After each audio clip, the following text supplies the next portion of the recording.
So we've all heard of the greenhouse effect. What's the greenhouse effect? Good question, Kaitlin. The greenhouse effect happens when greenhouse gases from Earth radiate upwards and get trapped in Earth's atmosphere. These gases act like a blanket and trap heat from the sun here on Earth. The concentrations of greenhouse gases in the atmosphere determine how much heat is absorbed by the atmosphere and radiated back to the surface. Energy is transferred into the air rather than escaping into space. This warms the air and radiates energy back to Earth, which further warms the Earth. This causes Earth's atmosphere and surface to heat up in a process known as global warming. Guys, it's hot outside. What's with the blankets? Just practicing my greenhouse effect.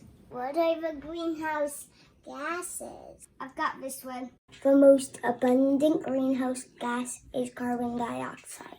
When we burn fossil fuels from factories, cars, or even our own homes, we release carbon dioxide into the atmosphere. Carbon dioxide! Water vapor is the most potent greenhouse gas. But humans don't directly control the amount of water vapor in the atmosphere.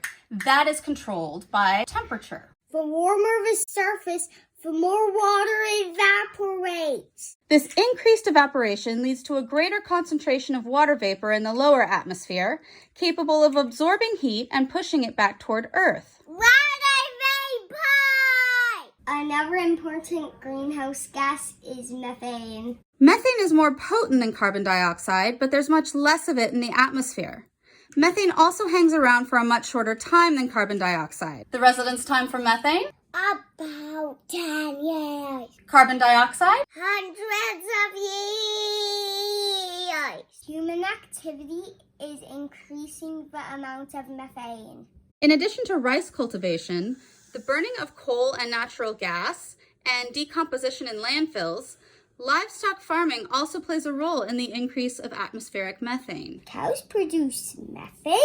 Not cows specifically, they're methanogens.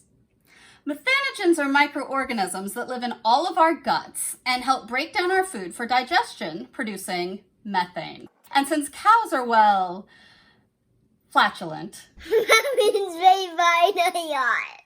they release a lot of methane into the atmosphere.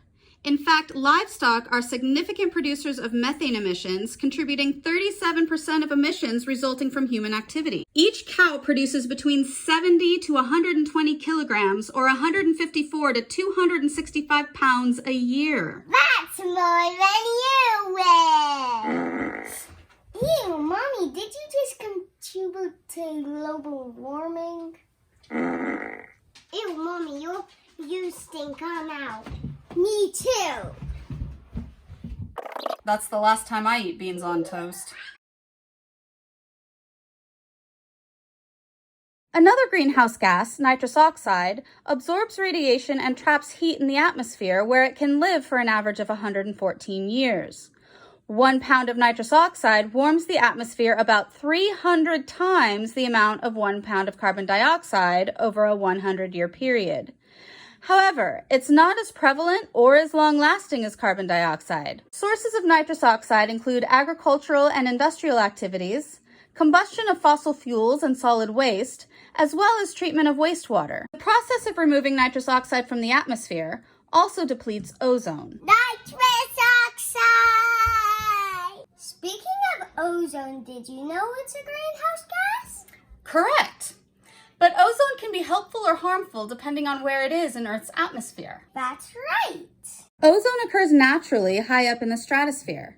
That's where it forms a layer that blocks ultraviolet or UV light from reaching Earth's surface. That's the light that's harmful to plants and animals. However, at lower elevations in the troposphere, ozone is harmful to our health. It's the main ingredient in smog. And it forms when oxides of nitrogen react with volatile organic chemicals, or VOCs.